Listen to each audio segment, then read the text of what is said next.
So, what do you guys want to talk about?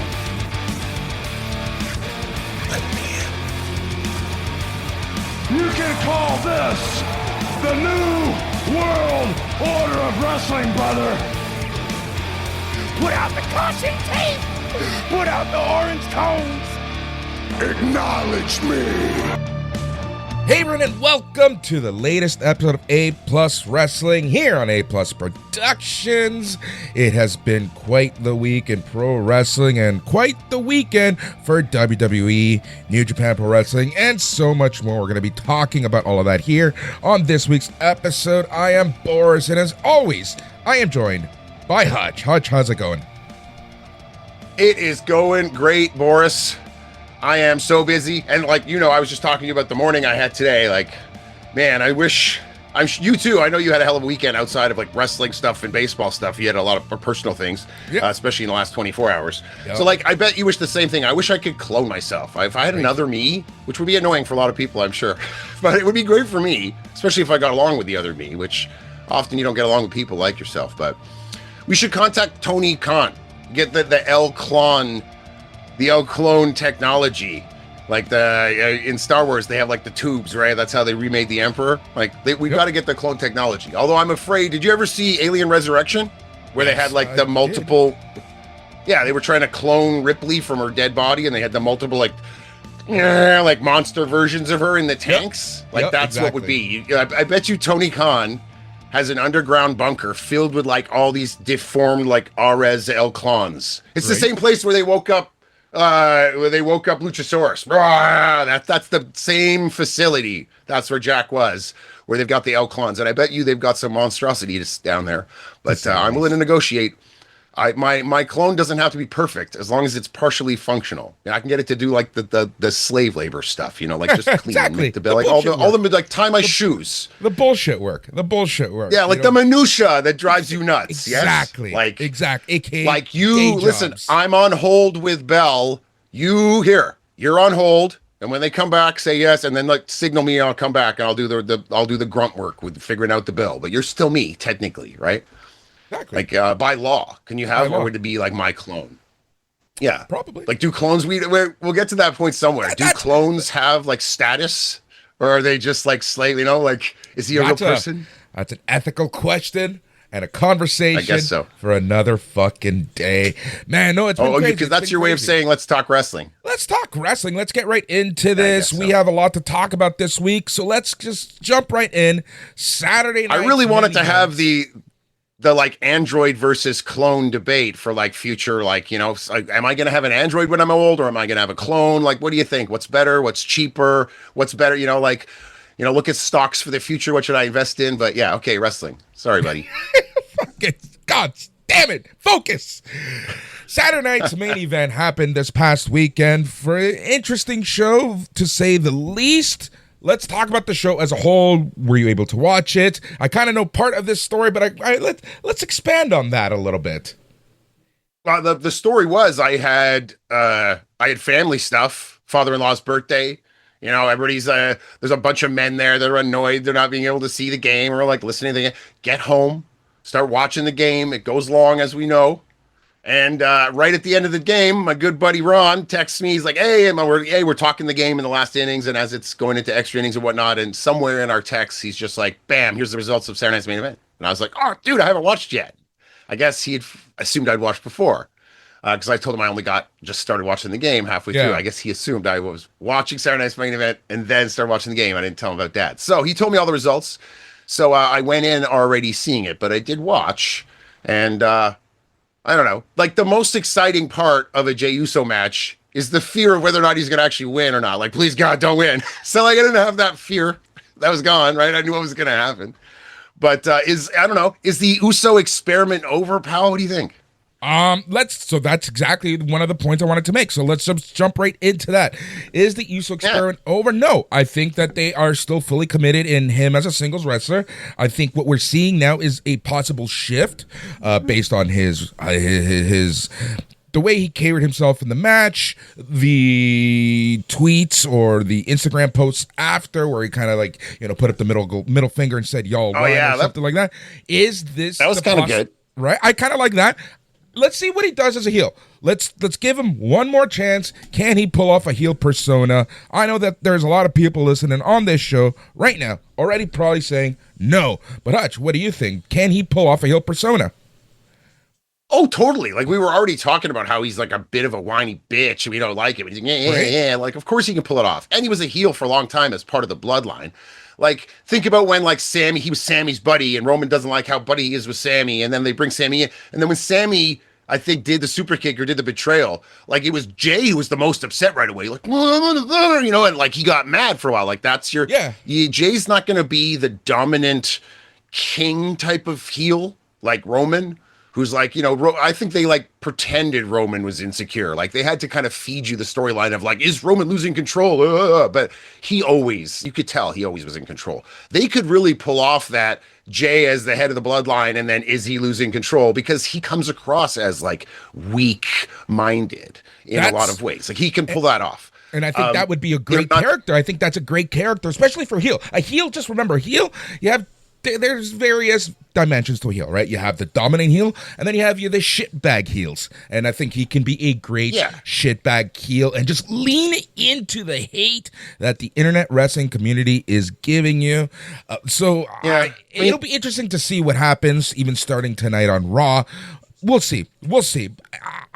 Look. I'm open to anything. It's pro wrestling. I watch it for entertainment. I watch it to be sports entertained. I watch it to forget about the real life, the minutiae of the real life bullshit that happens. So you know what? And then here we are dealing with the minutiae of wrestling and like analyzing it. Exactly. But okay, I think it's more than just those two heels. It's not the shitbag heel. It's not the Dom Eddie Guerrero heel, and it's not even the coward heel. Like he can create his own kind of new heel. It's like Commodus from like Gladiator, like the man who is king but knows he is weak and has no confidence. It's like when Richard III comes in place of Richard II, and Richard III is like, he's not a leader. He's like a wafy beta male, and now he's in charge. And like, except, you know, in that... You know, Jay will want to be in charge, think he's in charge. Where's my respect? I need my respect. But he doesn't respect others, and he takes shortcuts to keep that. Like, there's a lot there. You know, I was talking about my whole, what if Sammy wins the Rumble? How do you make people not hate him? You have him lose at WrestleMania and go through this like weird internal struggle where he's like cheating and being a dickhead, but thinks that he needs to do that to get ahead because like, I'm getting what I deserve. I deserve this. And it's like, well, you did until you started being a dick. Like, that's Jay. Jay's going to be like, this is me. I deserve this. And it's like, oh, yeah, you know, you did last year when you choked out Gunther and you were working hard and we were all behind you. But now you're kind of a dick, bro. You know, so I think it can be a new type of heel. I like that. I like that. But another thing, you know, CM Punk, during his period of time of not wrestling, one of the things he had said, at least more than once on his Instagrams, I think that's where he does most of he does like the picture that's like a bunch of letters instead of he doesn't have a Twitter. He does those posts. He was like, you don't know me. You don't know this guy. Do I have an opinion on this? Not really, because I don't know him. I know what the media has told me. I know what the story is. But as somebody that's in the media, I know that the story is usually not the story. So I don't know that person. So I don't have a hard judgment or opinion on this story. I don't know Jey Uso.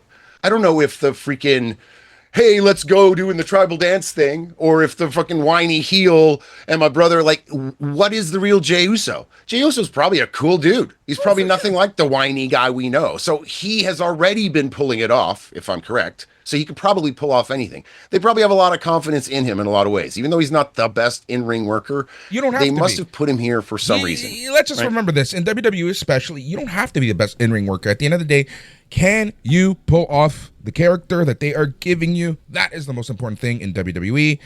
Dude, look at all the champions right now. Jade Cargill is not the best worker. CM Punk is not the best worker. He's all bravado and promo. And Cody Rhodes, even though he's pretty damn good in the ring these days, dude, I did not think Cody Rhodes was a very good wrestler when he was like first coming out. Like those moonsaults off the top and the springboard kicks and all this stuff. I thought it wasn't his bag. And I'm like, he's trying to be a wrestler. He isn't.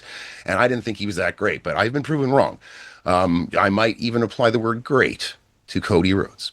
We'll touch on that in a little bit. Let's stick with the Jey Uso CM Punk stuff for now. So we talked some Jey Uso. CM Punk is now the World Heavyweight Champion.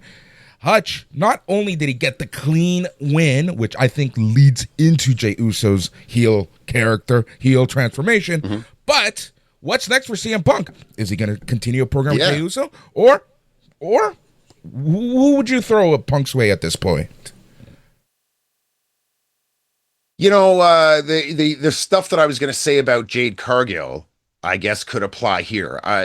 Punk winning in Utah, World Championship instead of WWE Championship. I mean, it's great and all, but I don't think it's what we all wanted. He had the injuries. He could have, when they first brought him in, they could have had a clean climb to a big moment, but this didn't happen. And I guess Seth would have probably won if it was Seth, right? They would have gone over, they wouldn't have had him lose again to CM Punk. This would have been his thing. I just beat Cena. Now I beat Punk. I'm the world champ. I've got my vision. Like, that's, I think, where they were going with this. So out of nowhere, I don't know what they're going to do with Punk, but they've got War Games coming up. Then you've got the Rumble. You can give Punk a couple of Monday Night Raw, defenses. He can defend against Uso again, maybe at Saturday Night's Main Event coming up. I don't think this is going to be an intense reign for Punk. But what next might be, I guess, Braun Breaker? Because I don't think it's going to be the Rumble winner. I think the Rumble's going to be Sammy. And I guess he could go for Punk. Punk and Sammy would have some pretty good promos. So, yeah, maybe it's the Rumble winner, which I think will be Sammy. But probably Sammy or Braun, I guess. Immediately speaking, long way to answer your question. Think that it's going to be Braun Breaker? I think it's going to be Braun Breaker. I think that, to me, makes the most sense. I think that CM Punk and Braun would pull off a half-decent match. And I think that Braun Breaker, he's kind of like being earmarked as the future. So, sure, let's do that. So that is CM Punk. Well, go ahead. They had him go over LA Knight, exactly. Right? So it's not going to be LA Knight. They take a while, but remember, this isn't Vince McMahon. This isn't fans of wrestling. This is corporate, right? Why did Cody Rhodes win against Drew? This is all like corporate stuff now. So they're going to look at the bottom line in a different way than fans do. So who's going to be facing him next? If it's Braun, do they want Braun to lose? As a Booker guy, I'm like, don't give him Braun, have Braun come in and take it from him right away. So now Punk's got another shit reign. Do we have Punk beat him? So now Braun's been shat on. What are we trying to do? I say use what Adam's been doing, Adam Pearce, keep him away from Punk for a while. Give him something else to do until the Rumble or until Elimination Chamber. Make him the WrestleMania opponent somehow. But if you pull the trigger too soon, I don't know.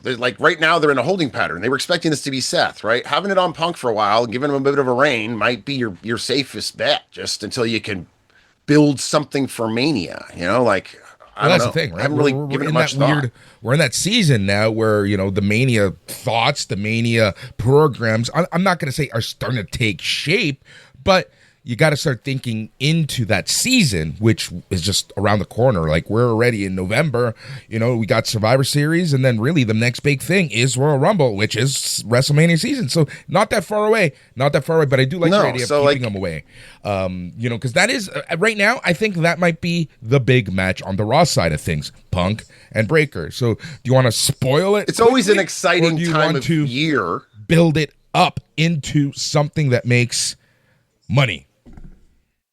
Honestly, I don't really know what they're going to do. I started to, foolishly, once again, I started to think what I wanted to happen. I wanted there to be a schmoz here and no winner. And I wanted them to, go, I wanted them, the Brawns to come in and screw it all up. And I part of me, the evil part of me kind of wanted Uso to win and watch the, IWC and Twitter, freak out or, what is going on? And maybe him heel out to win, maybe finally take that step we're talking about. Or he, and he can be conflicted about it. It doesn't, he sees the opportunity, and just like he did with his brother, throwing him over the top rope in the Battle Royal, it's that's the, WWE is very simple, and there's a lot of kids watching, and they like to be simple. So they might be like, hey, this is the same thing that he did in the Battle Royal. Jay took his opportunity, and there he rolled up Punk, he got the win, and now he's the new world champ. And I don't think they're going to not give it to Jay. You said who's next, and I was talking Braun.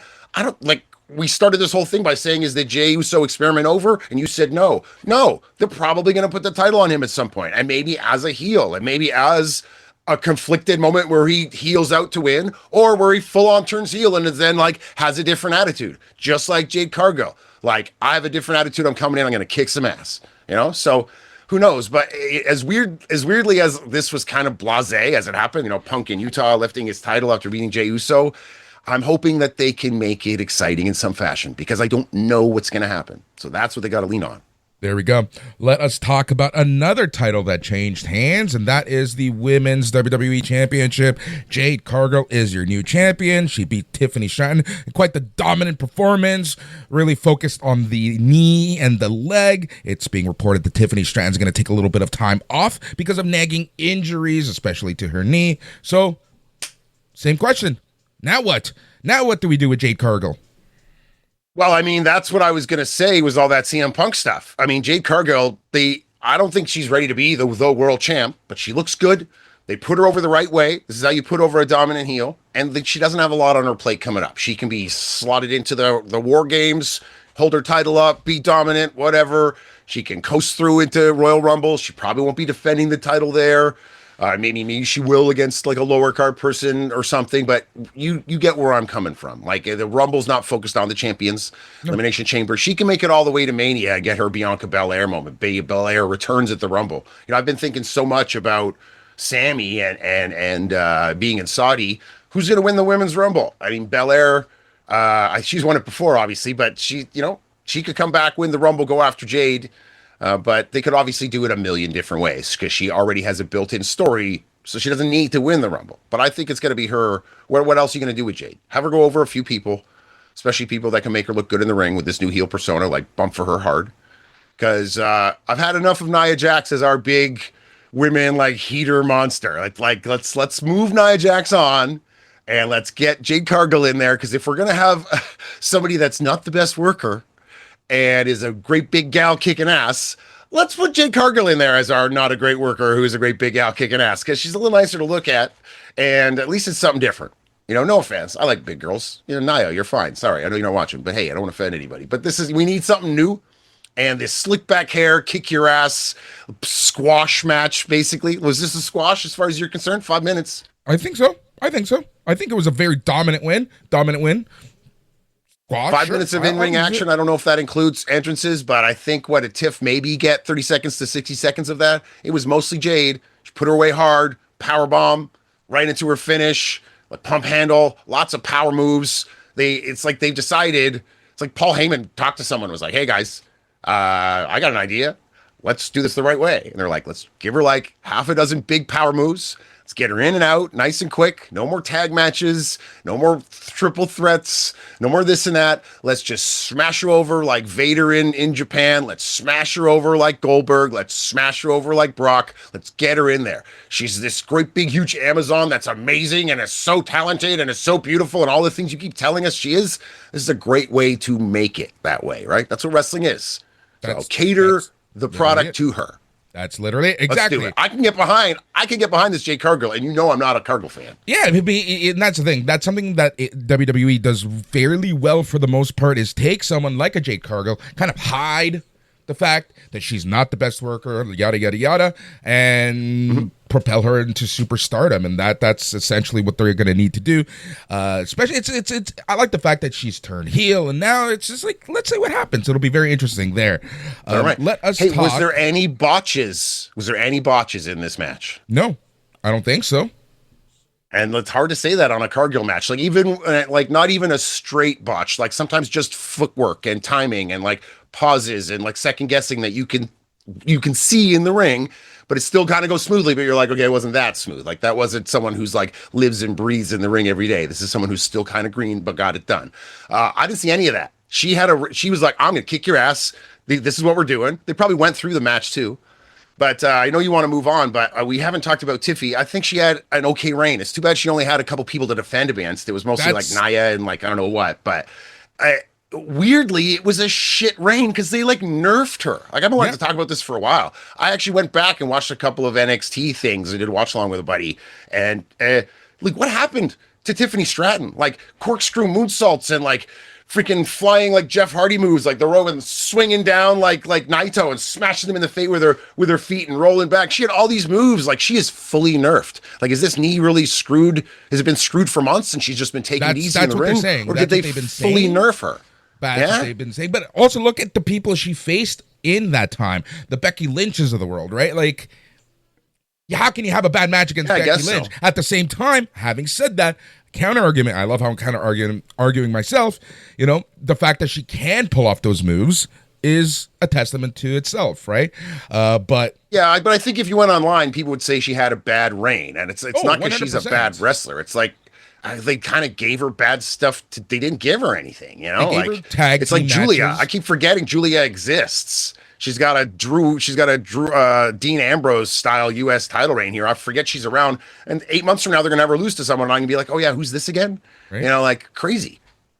Yeah, kind of did that to Tiffany a bit. Honestly, Tiffany's biggest, probably best match would be against Charlotte Flair at WrestleMania, and that was all the other things that happened around that. All right, now you can move on. Go on. I know you're dying to move on. No, I'm just reading something, just some work stuff happening. All right. I'm just joking around.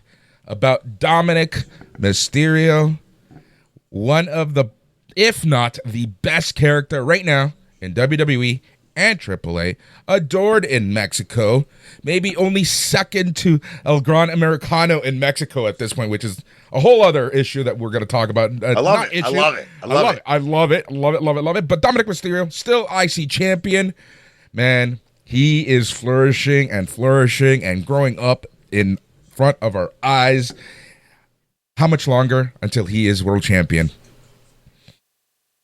I don't know. He's great. Would it be? I guess it would be babyface world champion.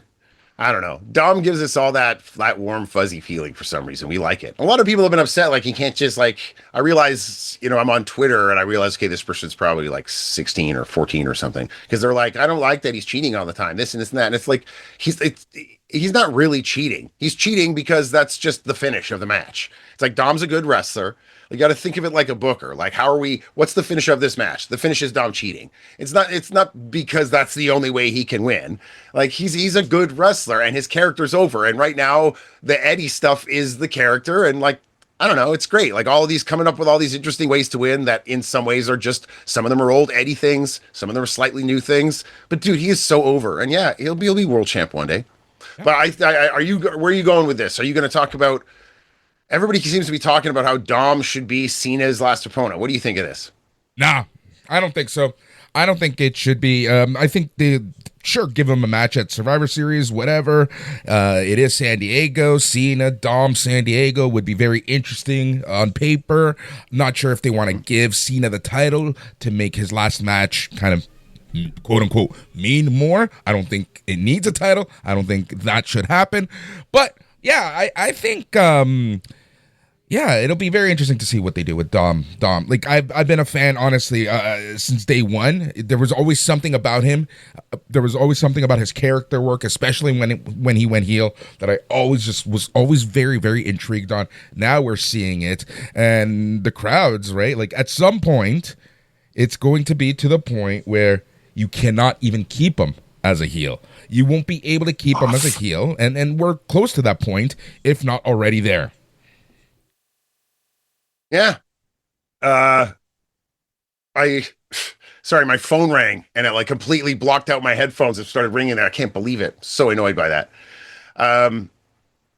Yeah, like Dom, everybody loves him. He's definitely gonna, like, can you imagine this was the kid and now he's got so much confidence and it comes through now. And like, I like that he's like kind of skinny and it all really works. But where I was pushing there for a minute is that a lot of people want it to be Cena, Dom taking on Cena, or Cena getting the Grand Slam, getting the IC title. I'm like, I do not understand why people are like, this is such a conversation. You know what? I want to say people are obsessed. 1 second. But to that point, what I love about the internet wrestling community and wrestling fans in general is this.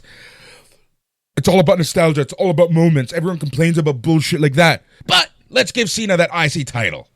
Like, the point counterpoint that wrestling fans have just kills me and makes me laugh sometimes. It's just, sometimes I don't understand that fans can't understand how wrestling works sometimes. Yeah, Cena versus Dom would be really super fun, and WWE does not know how to have fun these days. Sometimes, you know, we were saying the Bronze should have interfered at the end and made it a schmoz, and then we should do something else. Like, I feel like everything's cut and paste, like Cody winning everything. Like, I feel like they don't know how to have fun anymore. But that match should be fun. Dom against Cena, but it would not be good. First of all, Cena does not need the IC title. And the last thing you want to do in Cena's last match is to have ambiguous fan reaction. You want to have them booing Dom? You want to have them booing Cena? Like, what the hell's wrong with you people? Like, they let them have an interaction maybe in some fashion. Maybe if he's in the tournament. This is like, I feel like this tournament was announced months ago because we were talking about it like 2 months ago, but I guess now they've officially announced it. But never announced formally on TV. It was talked about like in the internet, but never made official on TV or anything like that. All right, well, before we talk about Cody and Drew, let's talk about the announcement of the tournament. And a lot of people think that Dom should be in the tournament. I don't. Or that Dom should win the tournament. I don't. But here's what I think should happen, especially with him saying it's going to maybe be people from SmackDown and NXT and maybe people that aren't even signed to the company. And everybody's thinking all kinds of asinine stuff. It is not going to be Edge. It is not going to be Chris Jericho. They're certainly not coming in to be part of a tournament where one of them might lose. Like, give me a break. It's not happening at all. At best, you're going to get Joe Hendry. And at Pipe Dream, you might get Matt Cardona. And you might get Matt Cardona on one of the 2 Raws that Cena is going to be on before his final match. So they can have an interaction. And like Cena's like opening match of the tournament. We don't even know who it is. Boom, Matt Cardona. Oh my God, Cena talks to him, hugs him. They talk in the ring for a second. I'm going to be at ringside, but who's your opponent going to be? Boom, Gunther's music hits. Oh, Gunther's returning too. The opening match of the tournament. We had no idea who these 2 competitors were going to be. It's Cardona against Gunther. Gunther, kicks the crap out of Cardona. We don't even have to give him anything, man. We can. It'll be fun, but like, kick the shit out of Cardona, and then we never see him again, even though we all really want to. That would be classic WWE. And then like Gunther's like, yo, Cena, I'm coming for you. I'm gonna root. The last thing anybody's gonna ever remember you is me over your broken body. Your legacy's gonna be nothing but me. And then they'll ruin the whole tournament right from the opening match. That is all classic WWE right there. Other than the fact that they're not cool enough to have enough fun for it to actually be Cardona. It'll be like Austin Theory or somebody. But I can see all that happening. You know what I mean? Yeah, no, but I'm maintaining. I've said it for months. It's going to be Gunther. Makes the most sense for it to be Gunther. And Cena's on 2 Raws between now and the end of the tournament. And I would assume they're going to have a lot of these matches on Raw. Maybe Raw and SmackDown, maybe NXT. They might have a match. 2 NXT guys. Who's going to move ahead? Who knows? But I would like Cena, anytime there's somebody cool in the tournament, Cena should be there to interact with them. Because we're not going to get the Dom against Cena match. So Cena should be able to interact with him. Maybe Cena should be at ringside for all these matches. And he can have an interaction. He can interact with Cardona. He can interact with whatever person they want to put in the tournament. Because you're only going to get 1 match. It ain't going to be Edge. Ain't going to be Jericho. Ain't going to be Dom.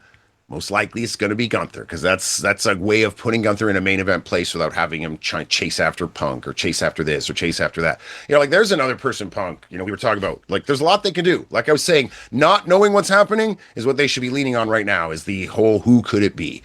They could even have like some kind of like, match where, I don't know. There's enough tournaments going on. That's why they had to put the title on Punk.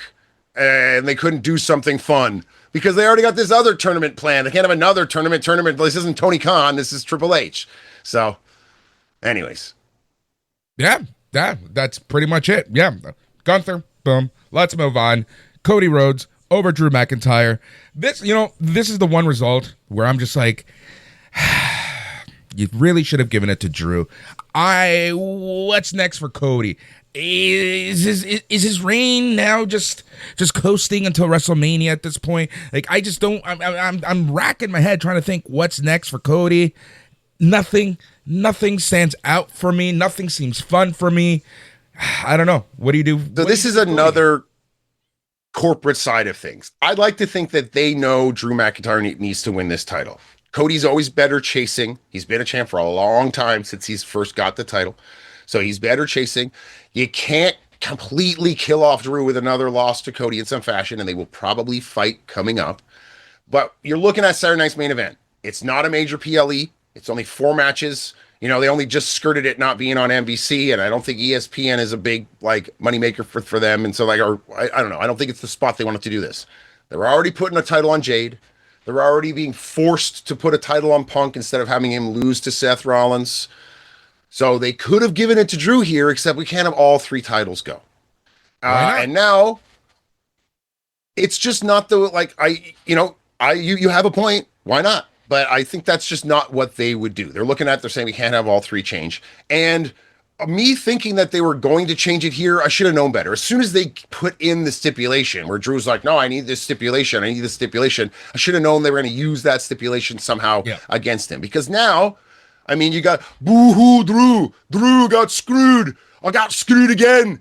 Oh, he hit me with the title. It was illegal. You know, they can get another match out of this, and all he has to do is go over hard. And if they have him lose again, then he needs a total revamp. He needs to like disappear and like come back as like some kind of like crazy monster or something. But this is, in my opinion, the most talented guy in the company. He's like as big as a mountain. He's awesome on the mic. He's great in the ring. This should be your Hulk Hogan. This should be your Brock Lesnar. This should be your freaking guy who's destroying everybody. I don't understand. And if they don't do it soon, like, I don't get it, man. This guy's going to get old. You know, we talk about LA Knight. Like, he's no spring chicken, man. Let's do this. Drew can only lose so much before people stop giving a shit, because they're going to know in the back of their head he's going to lose this match. And I think we're almost at that territory, but it's unfortunate, but that's really where he is at this point. Mm-hmm. But I guess that's it. We've done the whole main event. I mean, Cody, it was fun and all, but I don't know. I do like the line of like nice guys finish last until I arrived. And here's another thing. Everybody's like, oh, but he cheated. He's not a nice guy. Shake your head. Hulk Hogan used to poke guys in the eyes and rake people in the back. And like The Rock used to cheat all the time. Like Cody cheating, using giving Drew his own comeuppance and taking the stipulation and turning it on his head and using it. It doesn't mean he's bad. Yes, they can use it to like at some point make him like turn heel or whatever. But it's the same thing they did with Kevin Owens earlier this year when he was standing over him all bloody. He's like, you asked for this. Like, Drew, you're in my face. You're the one who brought the title in the ring. You asked for this. Like, Cody's lost. He's the nice guy that doesn't finish last anymore. He's like, screw you. I'm doing my thing, And his thing is like taking the advantage when he has to. Yep.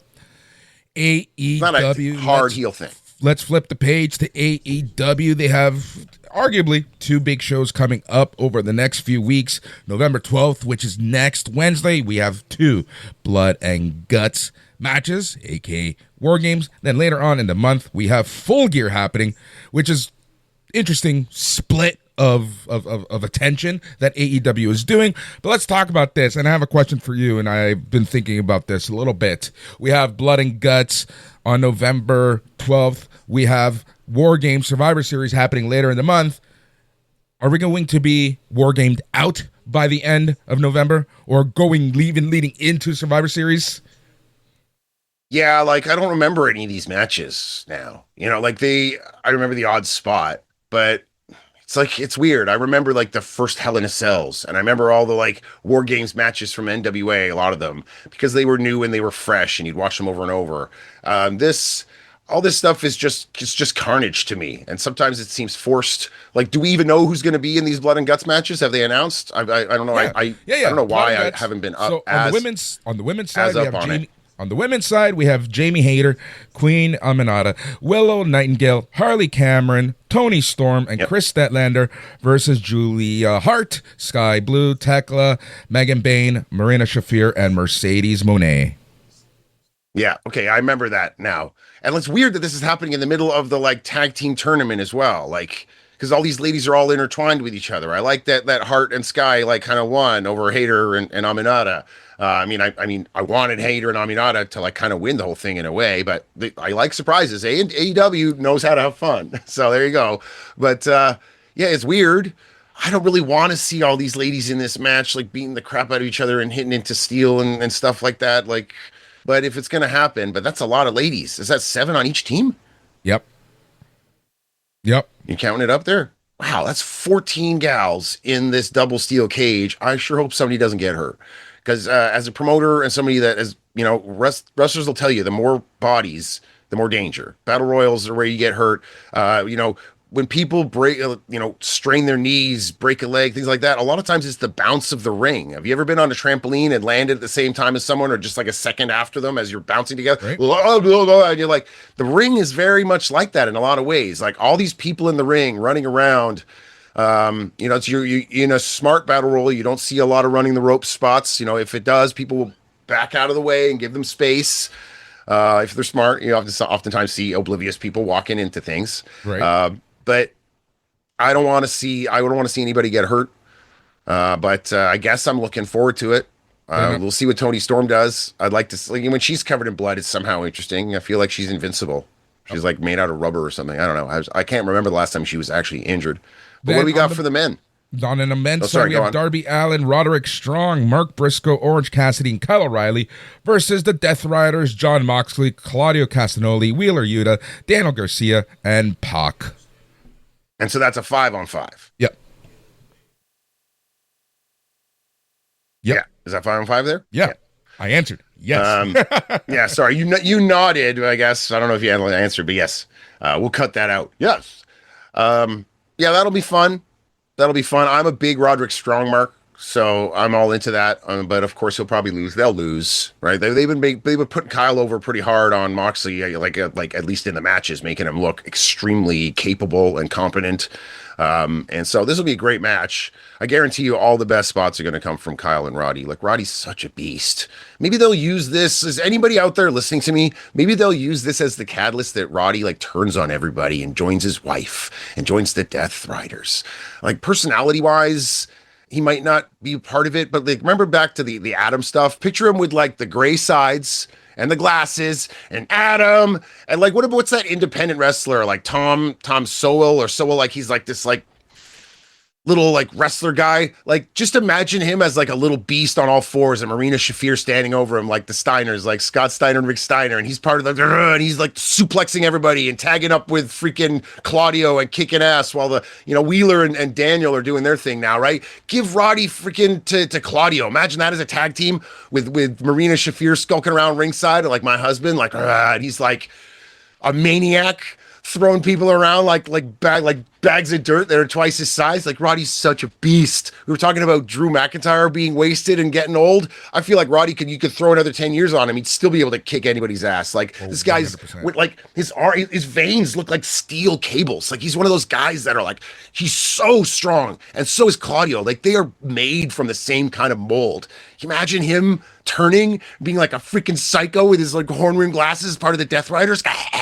At this point, so here's the time to let's do it. Give him put him there with his wife. Should be good. Would be fun. And I agree with everything that you said there.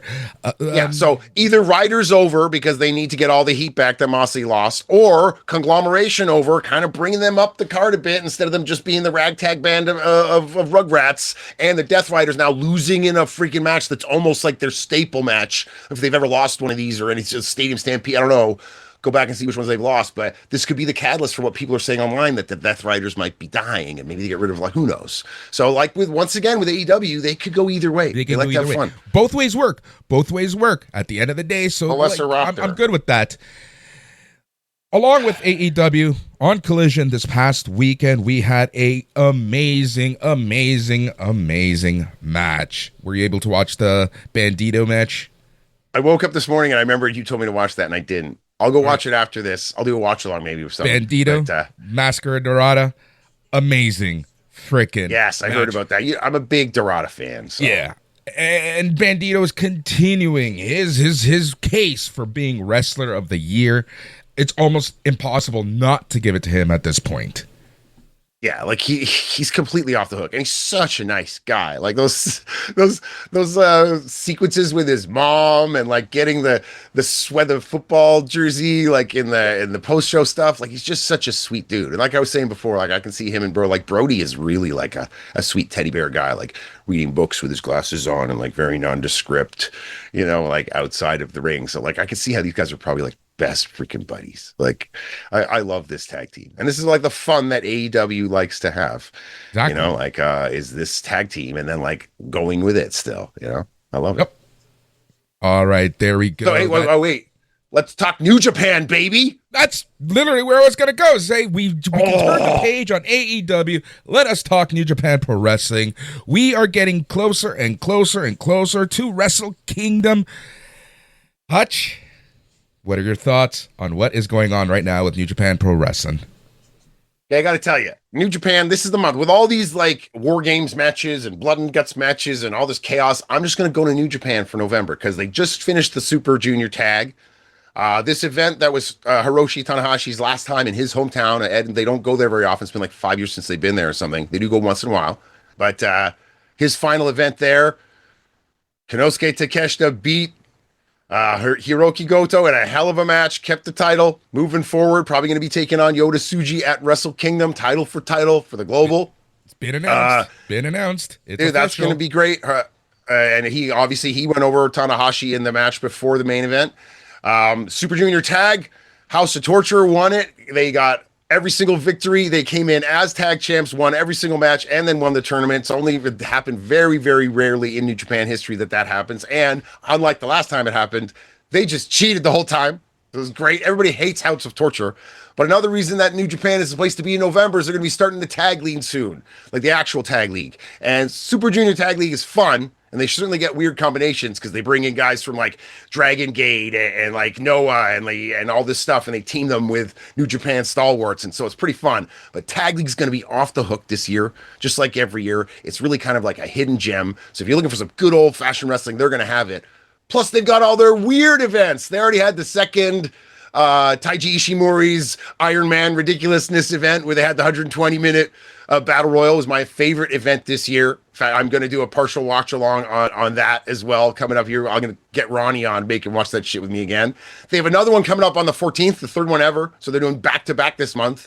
And I think on the 16th, House of Torture has like their own event. Yep. I know a lot of people are like, House of Torture, yeah, whatever. But like they get to make the rules all night. And so it'll be fun. I'm sick of WWE being cookie cutter. Nothing's fun. New Japan is having fun this month, and they're bringing in some fun tag teams. The current tag champs are like crazy. Like freaking Ice and Oscar are like awesome. I'm having so much fun, and I'm so glad it's there for me to go watch because sometimes this American wrestling's been a bit weird lately.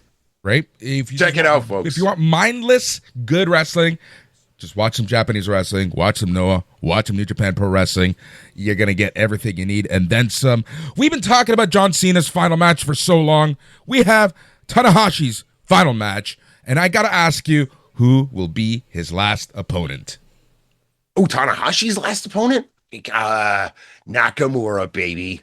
That's who Nakamura. I think it is. I'm putting it out there now, Nakamura. Because his contract might even be up soon. I don't know. Nakamura, though. Nakamura.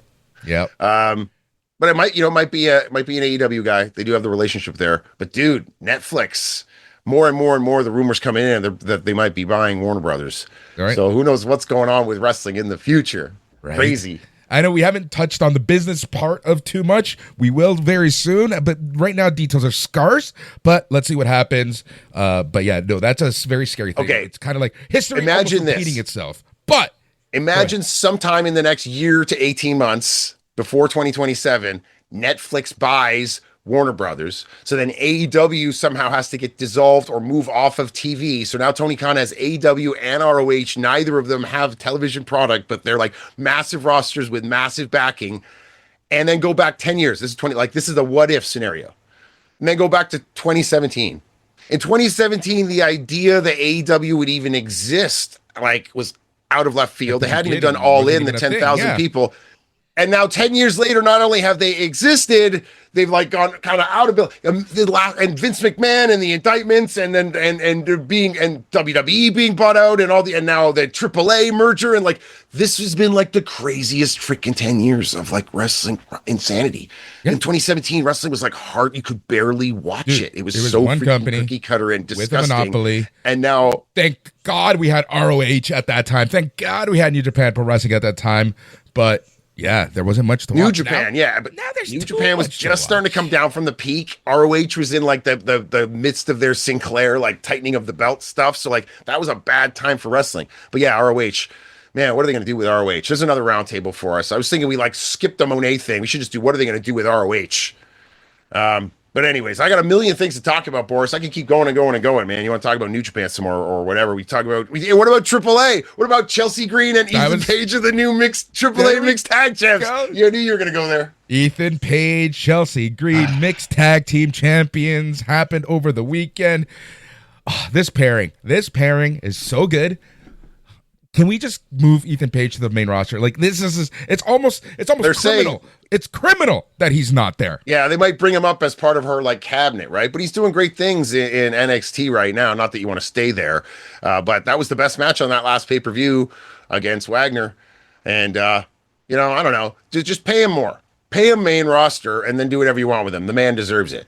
Absolutely. That's why Josh Alexander isn't in NXT, because he needed a payday with like time missed from surgeries and neck stuff and TNA and waiting for his visa and like with a family. He's like, just give me a contract for a couple of years, Tony, and fill my bank account, and then maybe I'll follow Ethan up to the main, right? But give Ethan some money, man, because he left AEW, which was probably paying him way more, and he's come to NXT, and he's that man has been taking chances since day one, trained himself. Got some training from Rob and SCL and the guys here locally that I work with, but really trained himself, has always taken chances on himself, ran his own company, moved to the States, AEW, now NXT. Give this man a big paycheck. Even if even if you shit on him and give him nothing, which I hope they don't do because he should be main event of WrestleMania one day. But if at least give him main event roster money, this man deserves it. Absolutely. Chelsea Green just re-signed a new contract, apparently 5 years. She bloody deserves it. That's exactly it. They both deserve it. There you go. Oh, Canada, right Watch there, AAA. Let's stick with AAA for a second. And I mentioned this earlier, but I was watching videos of their show from last night, and honestly, their biggest face right now, outside of Dominic, is probably El Gran Americano.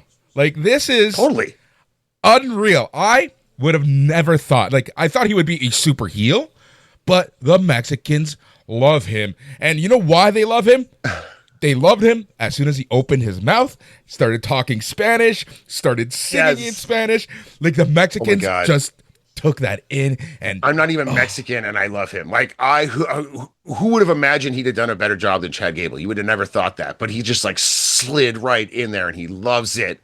And like this could be his like gimmick for life. Axel Dieter Jr. or whatever. Like, what was his WWE name? I can't even remember his damn name now. Kaiser. Just sounds like isn't that the second guy you job out in Mike Tyson?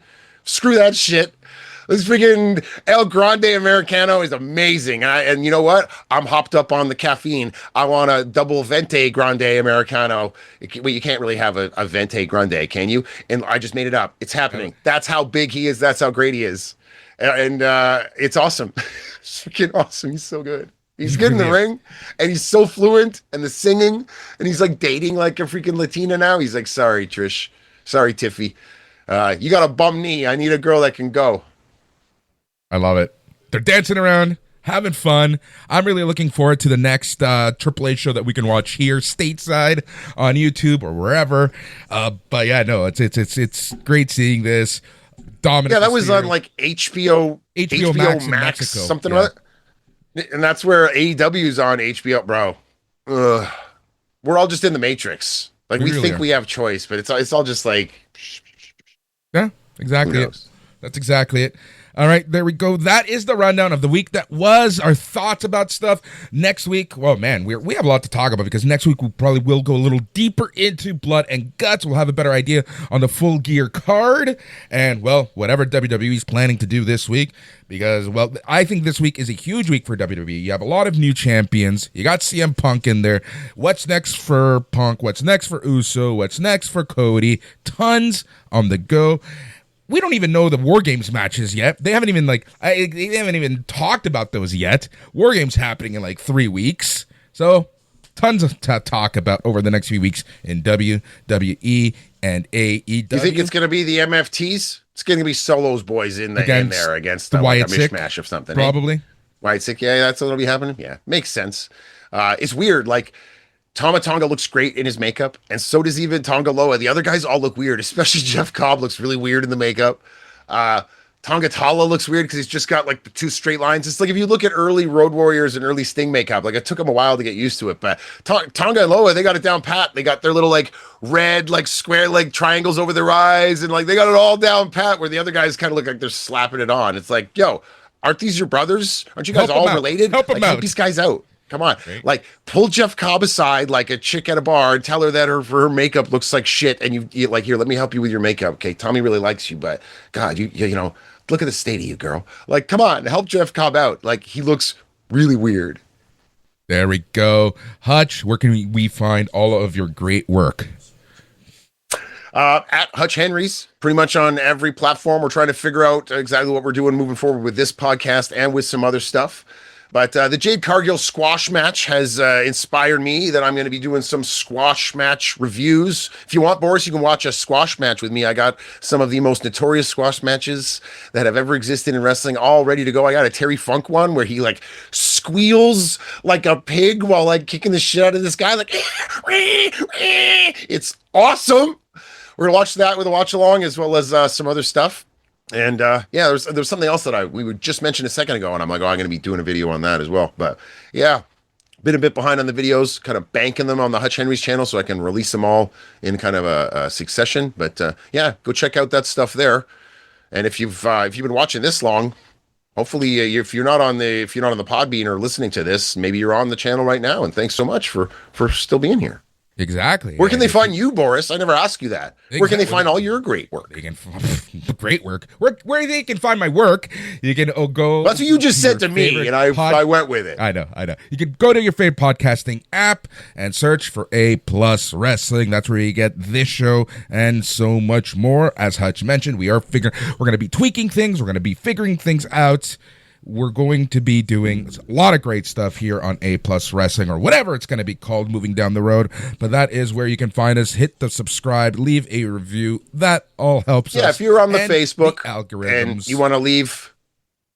Sorry, Boris. If you're on the Facebook, you want to leave a comment or a question or whatnot, we're thinking about maybe doing a roundtable where we are looking for some subjects. We want to talk about what's the future of Monet and her 12 titles. How do you get out of this without making everybody look bad? We're thinking about talking about the future of ROH. What would you do with ROH to make it a palatable and powerful brand? Like, what would you do? Like, obviously, it's kind of crap now, right? It's just a few other things. If you have any ideas of topics that we should talk about, how do you rehabilitate Drew McIntyre if he loses another match? Or does he go into the Cena tournament and lose somewhere in the tournament there? Like, what's going on with Drew McIntyre? How would you rehabilitate him? So there's 3 topics: ROH, Monet, Drew McIntyre. If you want us to talk about one of these with someone, like, maybe we'll bring in Tempest from Wrestle Talk. He's a buddy of mine. Or maybe you can bring in Brian Solomon again. We've discussed this with people. So if you're on the Facebook, let us know what you'd like to see, and maybe we'll use that as our first topic. What do you think, Boris? Facebook.com and search for A+ Productions, and that's where you can find everything and be part of the conversation. Hutch, as always, it has been great. This has been a good distraction from the bullshit day that it has been. Always a pleasure to chat with you. Not only wrestling. And my clone is almost done the dishes. So there you go. I'm good. Motherfucker, gotta get back keep to scrubbing. El Clon. Thank you so much for joining us. We will be back next week. Take care, everyone. But most importantly, stay tranquilo.